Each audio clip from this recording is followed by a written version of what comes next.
నమస్కారం సార్. స్వాతి ముత్యం గురించి మరికొన్ని అద్భుతమైన విషయాల్ని చర్చించుకోవడానికి ఇంకొక ఆహ్లాదకరమైనటువంటి ప్రదేశంలో మిమ్మల్ని కలవడం జరుగుతోంది.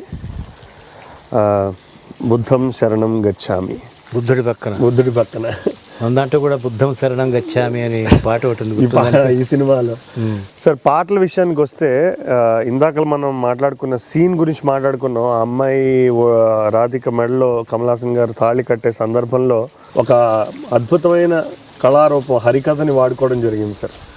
ప్రత్యేకంగా ఆ సీన్ గురించి రాయించినట్టున్నారు కదా సార్ ఆ హరికథని. దాన్ని వాడుకోవాలనే ఆ థాట్ ఎలా పుట్టింది అసలు? ఈ బుర్ర కథలు, హరికథలు ఇవన్నీ నాకు చాలా ఇష్టం.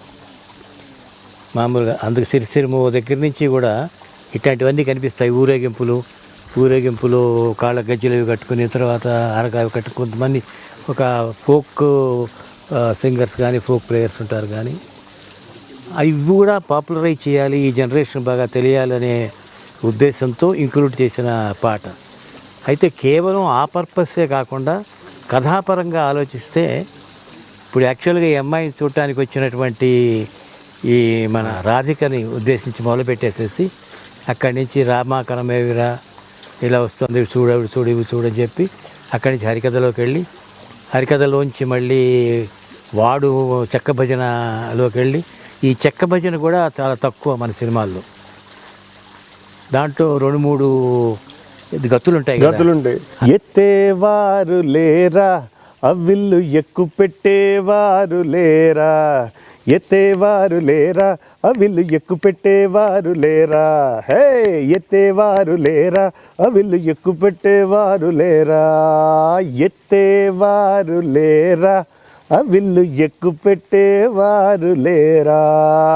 అదండి పట్లు అవన్నీ గతులు అవన్నీ ఉపయోగించుకుంటూ సాంగ్ కల్మినేషన్ ఏంటంటే ఎండుకు వచ్చేటప్పటికి తాళి కట్టేయటం. అది రామాలయంలో రామకళ్యాణంలో పెట్టుకుని అలా అది హరికథతో స్టార్ట్ అయ్యి అంతవరకు వెళ్ళిపోతుంది. ఎవరు? శ్రీనారాయణ రెడ్డి గారు.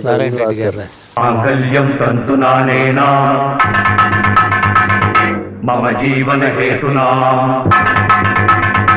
కంటే బధ్నామి సుబకే త్వం జీవ సరదస్యతం. ఎస్పెషల్లీ బాలసుబ్రహ్మణ్యం గారు పాడిన తీరు కూడా ఒక ఉద్దండుడైన హరికథ భాగవతారు పాడినట్టుగా ఉంటుంది. అలాగే సంగీతం కూర్చున్న విధానంగా ఆ రోజుల్లో నాకు చిన్నప్పుడు సార్ అది గుర్తు. నాకు I was hardly probably 9-10 years old. వివిధ భారతిలో ఆ హరికథ మోగని రోజు ఉండేది కాదు సార్. ఇప్పటికీ కూడా ఆ ప్రతిదీ నోటికి వచ్చనమాట ఆ పదాలు అందరికీ, మామూలు సామాన్య జనాలందరికీ కూడా అంత బాగా దగ్గర అయిపోయింది అది. అంటే ఒక సీన్కి ఆ హరికథ నేపథ్యం వాడుకోవాలని రావడమే చాలా థాట్ చాలా గొప్పగా ఉంటుంది. అలాగే మిగతా పాటల విషయానికి వస్తే ఆంధ్రప్రదేశ్లో ఏ చిన్న పిల్లాడు ఏడ్చినా కూడా పెద్దవాళ్ళు చిన్నారి పొన్నారి కిట్టయ్య నిన్నెవరు కొట్టారయ్యా అని ప్రతి ఇంట్లోనూ పిల్లల్ని ఊరుకోబెట్టడానికి పాడే పాటలాగా అయిపోయింది. ఆ పాట గురించి, ఆ పాట పుట్టిన విధానం గురించి చెప్పండి సార్. ఏమీ లేదు, అది యాక్చువల్గా ఈ క్యారెక్టరు కమల్ హాసన్ క్యారెక్టర్ ఉంది కదా, అది వాళ్ళ అమ్మని ఇరిటేట్ చేసేట్టుగా అత్త మీద కోపం దుత్త మీద చూపించినట్టు వాడిని ఏం అనలేక వీడు కొడుతుంది. కొట్టేటప్పటికీ వీడు పాటలు అంకించుకున్నాడు. దాంట్లో ఆ పాట ప్రోగ్రెస్ అవ్వటంలో వాడి యొక్క దినచర్య, కొత్తగా వీడితో కాపురం పెట్టుకున్న ఈ అమ్మాయి ఒక దేవాలయంలో పడే బాధలు అన్నీ వచ్చేస్తాయి. టూత్పేస్ట్ మింగేస్తాడు బుడ్బుడు. ఇంకెంతగా ఎన్ని చేష్టలు చేయాలో అన్ని చేష్టలు చేస్తూనే ఉంటాడు దాంట్లో ఆ పాటలో.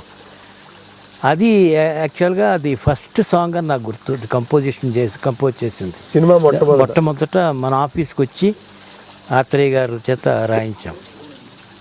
చిన్నారి పొన్నారి కిట్టయ్య పల్లవి నాది, తర్వాత చరణాలు ఆయన అందుకున్నారు. అక్కడి నుంచి ఎవరు కొట్టారు? అమ్మ నన్ను కొట్టింది బాబాయ్, ఊరడించ నేను, ఊరుకో నా నాన్న ఊరడించ నేను, ఇవన్నీ ఎత్తిప్రాసలు గమ్మత్తుగా పడ్డాయి. అట్లా పాట కూడా మంచి పాపులర్ అయింది. ఆ పాట చాలా పాపులర్. దాంట్లో వర్డ్స్లోనే రితం ఉంది. చిన్నారి పొన్నారి కిట్టయ్య నిన్నెవరు కొట్టారయ్యా, టకారాలు కానీ అమ్మ నన్ను కొట్టింది ఇవన్నీ గమ్మత్తుగా ఆ పాటలో ఆ ప్రోగ్రెస్ అంతా తెలుస్తుంది మనకి చివరికి. అలాగే ఆ పాట చిత్రీకరించిన ప్లేస్ అంటే ఆ టెంపుల్, యాక్చువల్గా ఆ టెంపుల్లో వాళ్ళు కాపురం పెట్టడం, ఓ పోలీసు వెతుక్కుంటూ రావడం, దానికి ఎందుకు వెతుక్కుంటూ వచ్చాడని తెలియపడటం, వీడు ఏదో వెళ్తే అక్కడికి డబ్బు లేకపోతే గొలుసు ఇస్తే వీడు ఎక్కడ దొంగతనం చేసి ఉంటాడు, వాడు ఒక్క రూపం చూస్తే ఆ పోలీసు పట్టుకోవటం, అదంతా కూడా చివరికి అసలు ఆల్మోస్ట్ రికన్సైల్ అయ్యింది ఇతని యొక్క కండిషన్తో అన్నట్టుగానే వచ్చేస్తుంది. ఎవరు మంచి లైన్స్ ఉన్నట్టు గుర్తు నాకు. నేను దండింప సాధించడానికి సత్యను కాదు, ఏదో నేను యశోదను కానురా నిను దండింప సత్యను కానురా నిను సాధించ, ఎవరని నన్ను అడగకు, యశోదను కానురా నిను దండించ సత్యను కానురా నిను సాధించ, ఎవ్వరు నువ్వని ఎవ్వరు నువ్వని నన్ను అడగకు, ఎవరు కానని విడిచి వెళ్ళకు, నన్ను విడిచి వెళ్ళకు. అబ్బా, ఆయన ఆన్సర్ చేసిన వెళ్ళను లేమ్మా.